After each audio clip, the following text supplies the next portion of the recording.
दर्शकों, इस वक्त हमारे समक्ष है प्रिंस मारवा, जो कि आप भारतीय जनता पार्टी की ओर से नवनियुक्त महामंत्री हो ट्रांसपोर्ट प्रकोष्ठ के। सबसे पहले हमारे चैनल्स में आपका बहुत बहुत स्वागत है। जी। नमस्कार, मैं प्रिंस मारवा।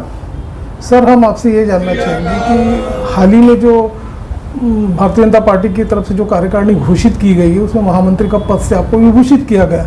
तो आप ये बताइए, ट्रांसपोर्ट में जो व्यवसायी है उनको कई तरह की समस्या उनका आए दिन सामना करना पड़ता है। तो कौन कौन सी जो मुख्यतः जो समस्या है जिसका आप निराकरण करोगे, अपने ऊपर श्रेष्ठ पदाधिकारियों तक ले जाओगे, उस बारे में आप बताइए। पहले तो मैं आपको बताना चाहता हूं कि मेरी जो ये नियुक्ति हुई है वो भारतीय जनता पार्टी के महामंत्री के पद पे हुई है।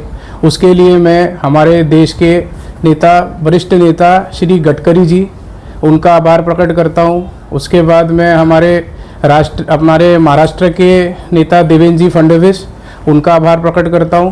फिर हमारे नागपुर के जो दयाशंकर जी जो तिवारी हैं, मैं उनका भी आभार प्रकट करता हूं। फिर हमारे जो मार्गदर्शक हैं, हमारे श्रीकांत जी आगलावे, उनका भी मैं आभार प्रकट करता हूं। और आज की डेट में जो ट्रांसपोर्ट से रिलेटेड जो भी समस्याएं हमारे ट्रांसपोर्टर्स को आती हैं, वो आज हमारे यहाँ पे एक बड़ी समस्या का मेरे पास आज जो लोग मेरे पास लेकर आए हैं, वो है कि आज हमारे यहाँ पे जो ट्रांसपोर्ट में पहले हमारे यहाँ पे गाड़ी जो थी वो 12 से 4 का हमारे यहाँ पे आरटीओ ने उनको परमिशन दी थी कि सिटी लिमिट्स में आके वो गाड़ियाँ अपनी खाली करा सकें।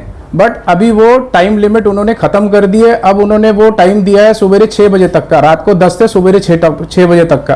तो वो एक बहुत बड़ी समस्या है। जो सिटी लिमिट्स के अंदर, जो बाउंड्रीज के अंदर आज गाड़ियाँ आती हैं, उनके ऊपर में आज वो गाड़ियाँ कब खाली होंगी? वो 10 बजे के बाद तो खाली नहीं हो सकती। वो एक बहुत बड़ी समस्या है। वो हम अभी डीसीपी साहब के पास भी उसके लिए हम एक आवेदन लेके जाएंगे और उसको भी हम एक उसके ऊपर भी मेमोरेंडम देंगे उनको, और उसके ऊपर उनसे हम ये चीज़ के लिए हम अभी सारे ट्रांसपोर्टर्स उनके पास जाएंगे।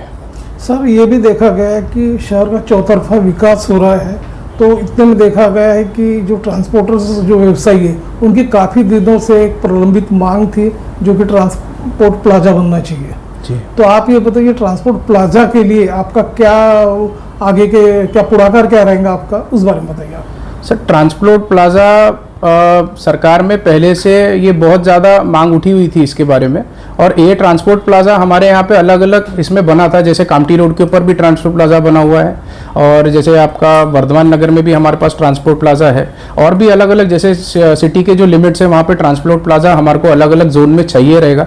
वो भी हम उठा रहे हैं कि जो हमारे पास आज जो रेडी प्लाजाज हमारे पास रेडी हैं, हम उसको भी डेवलप करें।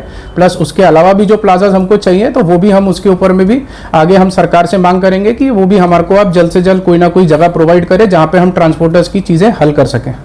जबकि भारतीय जनता पार्टी ने एक युवा जो ट्रांसपोर्ट प्रकोष्ठ में आपकी एक नियुक्ति किया है, युवा डैशिंग आपके पर्सनैलिटी है, तो आप ये बताइए कि जो ट्रांसपोर्ट व्यवसाय की जो समस्या है, जिसे चेक पोस्ट पे उनको उत्पीड़न का सामना करना पड़ता, कई तरह के टैक्सेस भी काफ़ी सरकार ने बढ़ा दिए हैं।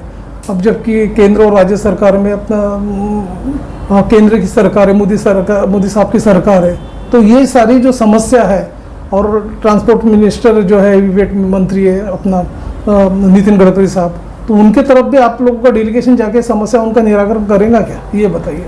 जो आज हमको ट्रांसपोर्ट वालों को, देखो ट्रांसपोर्ट, मैं भी आज 50 साल से ट्रांसपोर्टर हूँ। मेरे फादर भी हैं, मेरे जो चाचा जी हैं कुक्कू मारवा जी, वो आज ट्रांसपोर्ट अध्यक्ष हैं नागपुर एसोसिएशन के, नागपुर ट्रांसपोर्ट के।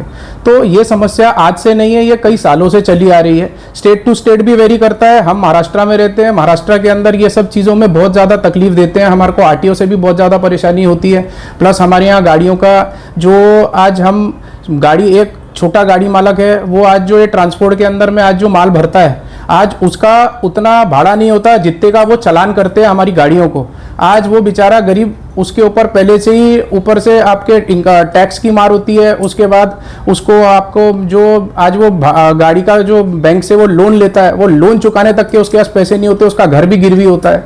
तो ये सब चीज़ों के ऊपर भी हमारे ऊपर हम सब विवरण चर्चा कर रहे हैं, और इसके ऊपर भी क्या हम इसके ऊपर निष्कर्ष निकाल सकते हैं, वो हम अपनी संगठन के मार्फत और हमारे जो आगे बड़े जो अधिकारी हैं उनसे भी बात करके इसके भी ऊपर हम कुछ ना कुछ अच्छा इसका एक रिजल्ट निकालेंगे। भारतीय जनता पार्टी ने आपको एक प्रतिनिधित्व दिया है ट्रांसपोर्ट व्यवसायियों की समस्याओं जो भी है उसको निराकरण करने के लिए। तो आप ये बताइए, जो अभी जो ट्रांसपोर्ट व्यवसायी है जो आप लोगों से जुड़ना चाहते हैं, आपके फ्रंट सेल से जुड़ना चाहते हैं, तो उनके लिए आपका एक जनमानस में क्या मैसेज होगा? हाँ, हम यूजुअली तो जितने भी शहर के अंदर में लोग हैं वो हमको सब जानते पहचानते हैं। शहर में हम कोई नवे नहीं है ट्रांसपोर्ट व्यवसाय में। और इसके अलावा भी जो भी अगर ट्रांसपोर्ट से कनेक्टेड कोई जुड़ना चाहता है तो वो बिल्कुल वेलकम है उसका। और उसके लिए भी हम जो हम लोगों के लिए करते हैं वो उनके लिए भी हम उनके साथ सामान्य तरीके से खड़े रहेंगे। तो दर्शकों, ये थे प्रिंस मारवा, जो कि भारतीय जनता पार्टी के आप अभी नवनियुक्त महामंत्री हो अपना ट्रांसपोर्ट सेल के, और आपने अपना समय हमारे चैनल्स के लिए दिया और ट्रांसपोर्ट के व्यवसायियों के हित के लिए आप सदैव समर्पित रहोगे, और आपने अपना समय हमारे चैनल्स के लिए दिया सर, उसके लिए आपका धन्यवाद। धन्यवाद सर, बहुत बहुत शुक्रिया आप लोगों का। आप लोग आए और आपने मेरा व्यक्तित्व सुना और जो मेरे मन की भावनाएं थी वो मैंने प्रकट करी, इसके लिए आपका बहुत बहुत आभार। धन्यवाद।